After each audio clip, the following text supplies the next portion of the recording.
It is amazing that we're talking about guns as Yeah. we turn to a general election. Barack Obama, in both of his campaigns, really ran away from this issue, didn't see it as a winning issue for him. Clinton looks at this and sees it very differently right now. She sees this as a way for her to show voters that she's not just going to be anti-Donald Trump, that she actually has an issue that she cares about very passionately. I think that's important for her because she has struggled with her messaging.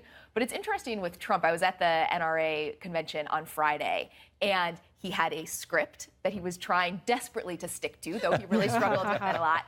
And when he was introduced by NRA leaders as they endorsed him, their entire remarks were about Hillary Clinton. The only time they actually mentioned Donald Trump was to actually say they were endorsing him. And you can see the tension in there. They want to get behind him because they want to be against Hillary Clinton, yet at the same time, they are somewhat skeptical of where Trump is on these issues. Well, that's a great point. So let's get right to it. You have the NRA endorsing Trump because they so don't want Hillary Clinton. And yet, they're on this and many other issues, they're endorsing not Hillary. Conservatives are very skeptical because back in the day, Donald Trump endorsed the assault weapons ban. Now, he can make the case that was a long time ago during the Bill Clinton presidency, but just 3 years ago, a little more than 3 years ago, after the Newtown shooting, Donald Trump tweeted out when President Obama went to Newtown and spoke. Donald Trump tweeted out, "President Obama spoke for me and every American," in his remarks in Newtown, Connecticut. Jonathan, President Obama in that speech called for strict new gun controls. Right. Donald Trump has been on the other side of the issues with conservatives on literally every issue important to them.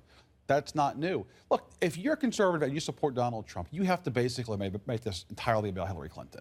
And basically what you have to rationalize by saying, well, she's just worse than him. And you have to basically ignore every statement that he's made over the years contradicting what he says now, because it's all out there. And they know that.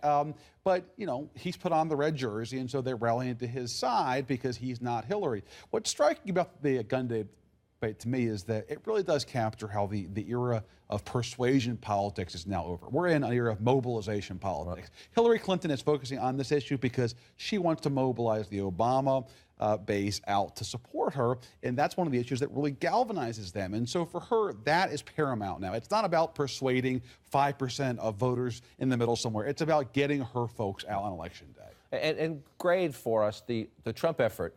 He put out a list of judges. There was a lot of skepticism. Remember, early in the campaign, he said his sister, who happens to be pro-choice on abortion rights, she's a judge. And he said she would be a great Supreme Court justice. Now he's pulled that one back. Says he couldn't do it anyway. It would be nepotism. But he put out a list of judges, and conservatives generally said, pretty good. That's a pretty good list. And you do have the vacancy now. Yeah. So do they trust him? And that's the big thing. You did have people come out and say, listen, this is a great start. These are conservative justices. We like these folks. They're not sort of the run-of-the-mill folks. A lot of them were W appointees beforehand. But then you had people like Eric Erickson to say, listen, how can we trust this guy? Are these essentially just suggestions, a phrase that Donald Trump himself has used to describe some of the policies? About the Muslim ban.